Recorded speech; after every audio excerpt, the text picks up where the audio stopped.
السلام عليكم بنات. اليوم غادي نقدم معكم كراتان ديال الدنجال مع البطاطا. كنتمنى يعجبكم وانا متاكده. يلا نبداو ان شاء الله. عندي هنا بطاطا قطعتها دوائر على هذا الشكل. هنايا صفيتها من بعد قليتها. نفس الشيء الدنجال كنقطعوا دوائر على هذا الشكل اللي كتشوفوا. درتو في شويه الماء مع الملح حتى هو صفيتو وقليتو، وممكن حتى انكم تشويوها غير هكا مع شويه ديال الزيت، واخا بصراحه كتجي يكون مقلي احسن. عندي هنايا بصله مشلضه، كنزيد عليها واحد شويه ديال زيت الزيتون وزيت النباتيه، والكميه راه لكم الاختيار على حساب العدد ديال افراد الاسره ديالكم. من بعد كنزيد هنايا اللحم المفروم ولا الكفته كي كنسميوها. من بعد غادي نخلطهم مزيان مع بعضياتهم. كنزيد الملح وغادي نزيد البزار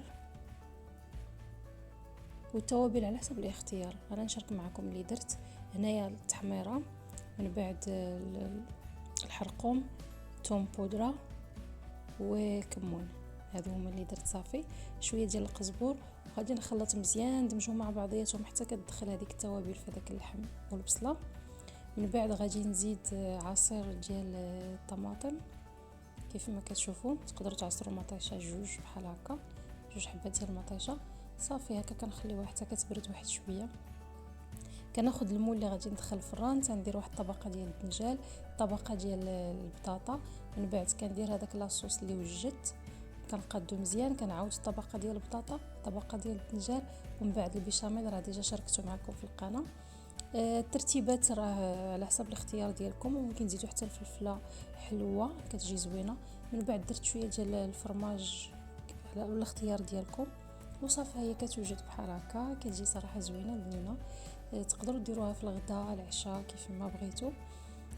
كنتمنى انكم تجربوها، وراه كيسميوها المصريين على ما كنظن مسقعه، وكل واحد كيديرها بالطريقه ديالو المكونات اللي بغا.